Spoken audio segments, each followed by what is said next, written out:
عام مسلمان کے ذہن میں سوال آتا ہے کہ ہم چاہے کیسے بھی ہیں، برے ہیں، ہمارے اعمال صحیح نہیں ہیں، ہم کلمہ گو تو ہیں، اللہ کو مانتے تو ہیں، محمد کے کلمہ گو تو ہیں، صلی اللہ علیہ وسلم نام لیوا تو ہے، ان کی محبت جو ہے وہ ہمارے سینے میں ہے موجود، قرآن کی تعظیم کرتے ہیں، آخرت کو مانتے ہیں، نمازیں پڑھتے ہیں، کروڑوں مسلمان ہیں جو نمازیں پڑھتے ہوں گے، 130 کروڑ میں سے آخر 30 کروڑ تو ہوں گے نماز پڑھنے والے، لیکن وہ جو ہیں وہ تو سب کے سب کافر، منکر، نہ اللہ کو مانے، نہ آخرت کو مانے، نہ رسالت کو مانے، نہ قرآن کو مانے۔ پھر کیا وجہ ہے کہ رحمتیں ہیں تیری اغیار کے کاشانوں پر اور برق گرتی ہے تو بیچارے مسلمانوں پر۔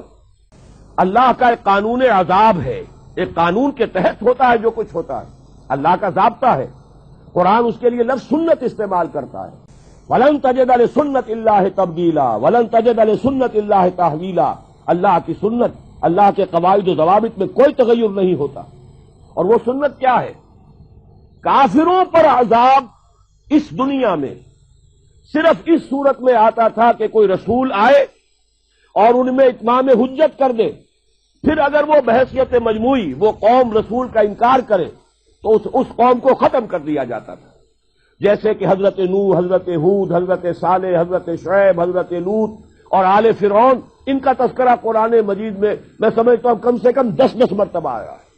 یہ میں بہرحال حساب کر کے تو نہیں کہہ رہا، میرا اندازہ ہے کہ 10 مرتبہ یقیناً ان 6 اقوام کا تذکرہ ہے۔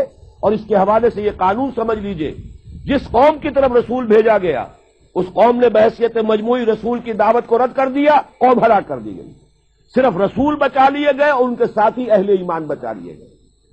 اب ظاہر بات ہے کہ اب تو کوئی رسول آئیں گے نہیں، لہذا اس نوع کا عذاب کسی کافر قوم پر نہیں آئے گا قیامت تک، اس لیے کہ کافروں پر عذاب کے لیے یہی قاعدہ ہے۔ اب جو عذاب آئے گا ان پر جو عذاب ہے وہ آخرت کا عذاب ہے، اصل عذاب تو آخرت کا ہی ہے نا، اصل زندگی آخرت کی ابدی زندگی ہے۔ یہاں تو کیا ہے، قوم نوح ڈوب گئی، ختم ہو گئی، 2-4 ڈبکیاں دی ہوں گی ہر آدمی نے، جان نکل گئی، عذاب کیا آیا؟ اصل عذاب تو وہاں ہے جو آخرت کا ہوگا۔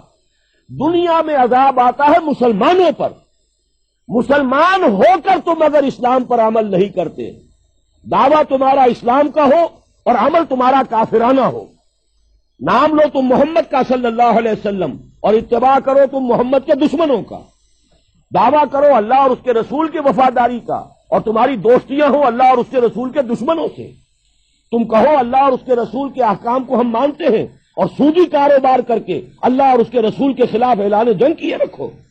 اصل عذاب دنیا میں مسلمانوں پر آتا ہے، جیسے کہ پہلے یہودیوں پر آیا، اس لیے کہ ہم سے پہلے کی مسلمان امت وہی تھی، جب تک حضور صلی اللہ علیہ وسلم کی بعثت نہیں ہوئی وہی امت تھی، موسیٰ کے ماننے والے، تورات کے ماننے والے یہودی، یہ امت مسلمہ تھی۔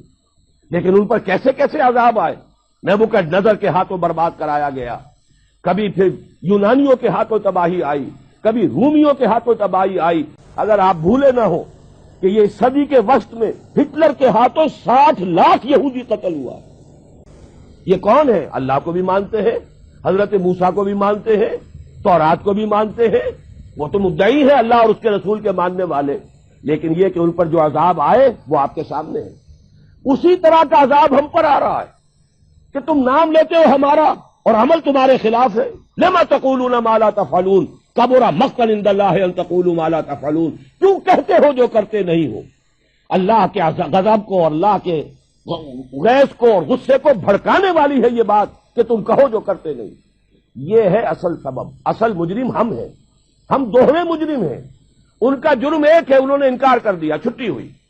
ہم ہیں کہ جو ہر روز کہتے ہیں ایاک نعبد و ایاک نستعین، اور پھر اس دن میں 50 مرتبہ اللہ کا حکم توڑ رہے ہیں۔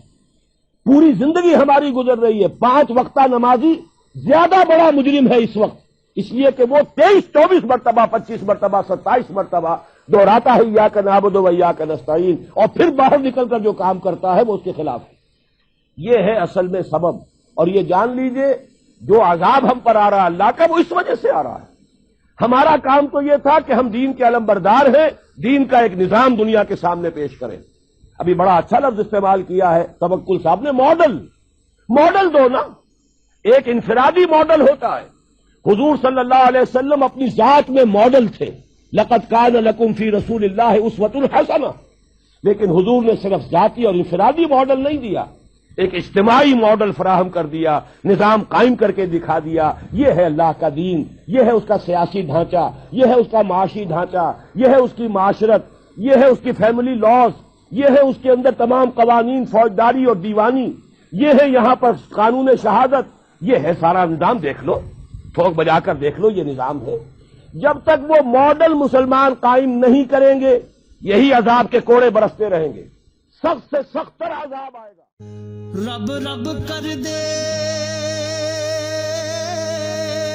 بڈھے ہو گئے اتے ملا پنڈت سارے،